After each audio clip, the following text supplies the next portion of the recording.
What's going on, everybody?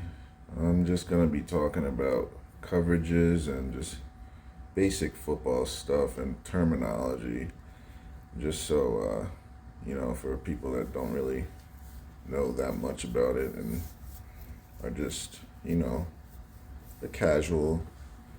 I'm just going to talk about certain basic things that you should know if you want to learn more or understand the game more when you're watching on TV, or if you're at a game live with a family member or just for fun, then you just understand the game more and can watch it from a different angle in a different way.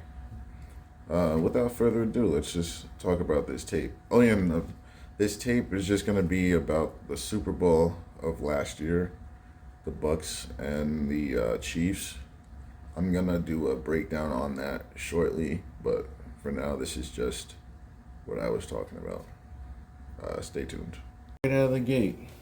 So for the basics, we have the D linemen, which are right here. So right now, Tampa Bay has 3 defensive linemen, and the defensive linemen, what they do is rush the quarterback, or they stop the linemen from getting to the linebackers, so the linebackers can make the tackle on the running back. Okay, so a lot of terminology is used is rushing and stunting and twisting, which just mean that just is basically an unconventional way to rush the quarterback. When someone says he's twisting or he's stunting, that just means the D linemen are rushing unconventionally. So that just might mean this guy might loop around and this guy might come this way, or same thing here, loop around and this guy might come that way, or they'll just run straight, and just basically engage and hold the lineman from getting to the next level. And when we talk about coverages, these are the linebackers, 1, 2, 3, and then a strong safety. So right here, it looks like they're in a cover 3. So basically this guy is responsible for this zone. This guy is responsible for this zone, and this guy is responsible for this zone, and maybe a little bit further around this yellow. And then this guy, this zone, and maybe a little further. And that's what they do. And they basically are responsible for everything in this area, all 4 of those guys. So they would have to cover all this over here and everything in this area. And now you have the cornerback, and there's a safety back here. You can't see him. So basically this corner, he's responsible for this third of the field in cover 3, this safety, the whole middle of the field, and then this corner, the whole other side of the field. So that's how you cover the whole field in cover 3, and that's usually how most teams do it. Now, if it was cover 4, there would only be 3 linebackers, and this linebacker would be responsible for from this hash to the middle, or to the right side of the field, and then the middle linebacker would be responsible for hash to hash in the middle of the field, and then the right outside backer would be responsible for the left side of the field, hash to left side. And then there would be an extra D lineman, most likely. Actually, no. If it was cover 4, this safety would drop back, and it would be corner deep. Safety would have deep hash, other safety deep hash to middle, and then corner deep right. And then it would be the same on the D lineman. And sometimes teams will stay in cover 3 and then take this guy out, bring another D lineman in, and they'll have 4 guys coming in, 3 linebackers, 3 DBs. That's another way to do it. Now, when I talk about A gap, so between the center, next to the center, on both sides is the A gap. Okay, and then when you go between the guard and the tackle, that's the B gap on both sides. Next to the tackle and the tight end, and this side is imaginary tight end, would be the C gap. And outside the tight end and imaginary tight end on the other side would be the D gap. Okay? But on offense, it's different. They start from left to right. So you have the 1 hole, the 2 hole, 3 hole, 4 hole, 5 hole, 6 hole, 7 hole, 8 hole, and then 9 hole at the end. They do it by 1s, 1 through 9, whereas defense you use letters. I know it's a little complicated, but that's just how it's done. So usually the running back would like to go in the middle through the 6 5 hole that's between the center. That's usually where all the trenches are. That's where the center is and the heaviest guys are, the D tackles. So yeah, that's just a little basics right there. And another coverage a lot of teams like to do is they'll play cover two, where these guys will do the same. This safety will drop back, so you'll have a cornerback now. This guy right here, he'll drop down, and he's responsible for this whole part of the field right here. And this guy, same thing. He'll come down, and he's responsible for this part of the field. This safety will drop back, and he actually responsible for the whole deep side of the field. So everything back here from the hash, even further, the middle all the way to there. So that's a lot of field. But I'm going to show you the kicker. And then there's another safety that's on this side who has the opposite side of the whole field. But the thing is, the middle linebacker, his responsibility is to get depth and to basically help the safeties out in the short, deep part of the field right here where the safeties can't be if they get run off on the outside. There has to be someone there. So that's where you have to have an athletic middle linebacker that can get to that spot and help out. Because then you'll have this linebacker still, he can help out underneath here and like basically behind the corner a little, because the corner has to cover all this and behind here. And the corner over here, he's going to have to cover all this and behind there. So basically this guy is going to have to cover all this and behind here, behind the corner and in front over here of the middle linebacker, and the same thing with this guy. So they're basically helping each other.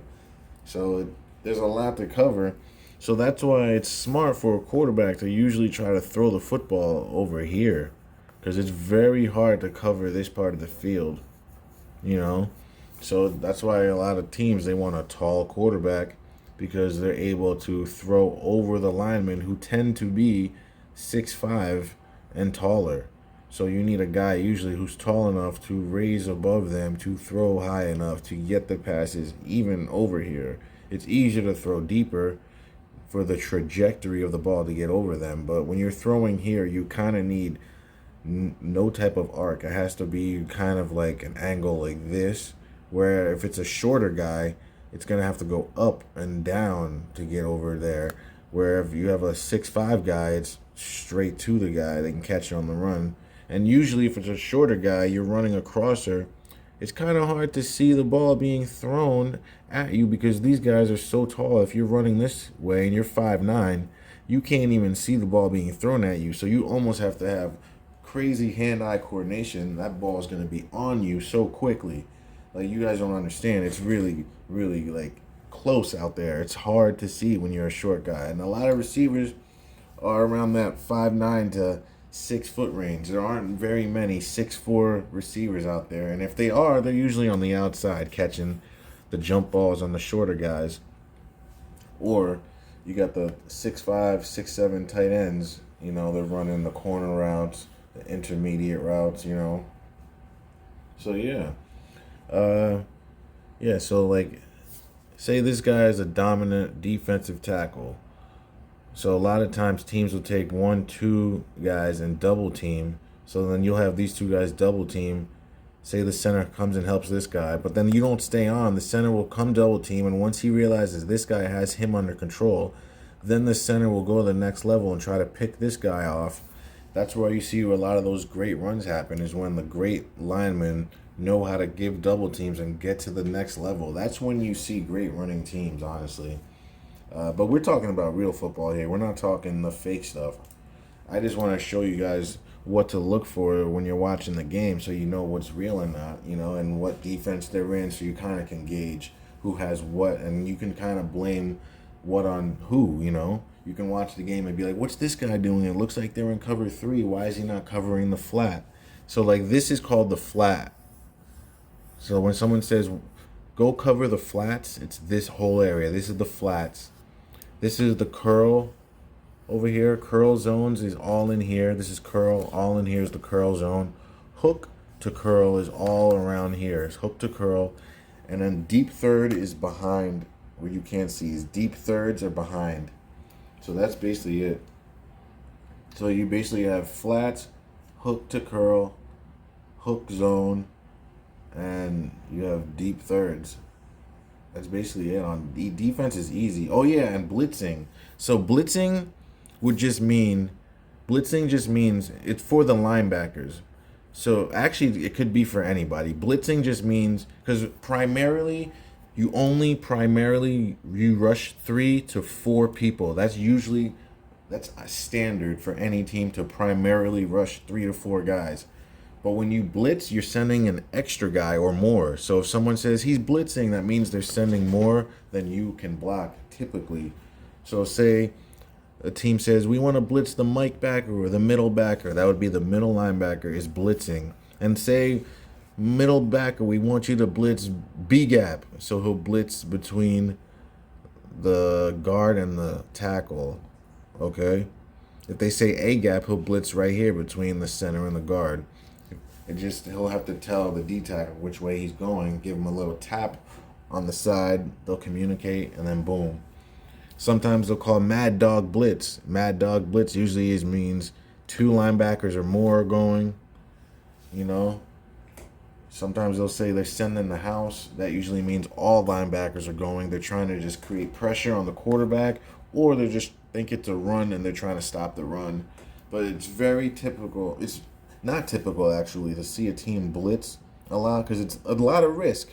Because if you're blitzing, say you blitz all 3 of these guys, guess what? There's no one here. Once these guys are gone, this whole zone is vacated. So then you can just, if you have a good quarterback, he throws right there. That's when you see those big touchdowns happen. So it's really a gamble when you see teams blitzing a lot. And that means they trust their cornerbacks and safeties to cover the guys that are running the routes, which are the wide receivers. So let's talk about offense. The guys that are usually the skinny, fast guys on the outside, like here, and at the top of the screen right there, those are called wide receivers. And their job is to run routes all over the field in open spaces to try to catch the ball from the quarterback. The quarterback's job is to run the offense and to basically score touchdowns in any way necessary, primarily throwing the ball to wide receivers and running backs, and also tight ends who you can't see right now. There's a tight end. He's usually on the end of the offensive line, which are these big guys who are blocking and protecting for the quarterback. These guys are blocking against the defensive linemen and the linebackers and anyone who is blitzing at the quarterback or the running back. The running back's job is to block for the quarterback and also to run the football. Okay? The lineman's job, their job is just to block. I said that already. They don't really have any outcome in the passing game. They're not even allowed to touch the ball. So say the quarterback throws the ball at them, that would actually be a penalty. So you can't throw to the lineman unless they check in as an ineligible receiver or an eligible receiver. So that's covered. Yeah, and the receivers, they also, if the running back is running the ball, which is just the quarterback handing it to him and letting him run with the ball, these receivers, they have to block the skinny, fast guys on the outside. Sometimes a cutoff block, which means cut these guys off. You'll have to block a linebacker or a safety. Okay? If someone says play side, that means the play side that the ball is being ran to. If they say away side, that means the away side, the opposite side of where the ball is coming to. So they'll sometimes refer to as this guy as the strong side linebacker. That means he goes to the side of the most receivers, or usually where the tight end is, because that's usually the strength of the offense and where they usually run the football to and or flood the zones. And then the weak or the will side linebacker goes the opposite side of the linebacker, whereas the middle linebacker is always in the middle. Now, these cornerbacks over here, it's tricky because these guys need to be fast, but they also need to have a combination of strength and they need to be smart because they're going to be having to cover guys that are running 4-3 and are very agile and very tall and very smart as well. So it's not an easy position. These guys, they come and go in the league all the time. and it's very hard to find a good one. But when you do, it's something else. It's usually groundbreaking. But their job is to stop these wide receivers from catching the football. So whenever you see me in the video asking the question, why is there so much cushion? It's because there shouldn't be this much cushion. As you see right now, I mean, right now it looks like they're, I don't want to guess, it looks like they're in man coverage, which means they are responsible for the man in front of him. So on defense, you go from left to right. So this is the number one receiver. That's the number two receiver. On this side, he's the number one receiver, and that's the number two receiver. And then for the linebacker, the running back would be number three because the next receiver to the inside. Say this receiver came to here, he would be the number three receiver, and then that would be the number four running back would be the number four receiver. 1, 2, 3, 4, and then you count down the line, and that's your man. It's that simple. So usually, if I were the defensive coach, I would be telling these guys to stand at 4 to 5 yards away if they want to play backed off, just so because if they run on them and the quarterback is pressured, if he throws a football, you're there to make a play. Say right now the quarterback's pressured and he throws a football at him now, and you're this far away, it's going to be harder for you to get there. And they just have to be able to trust their speed and have confidence.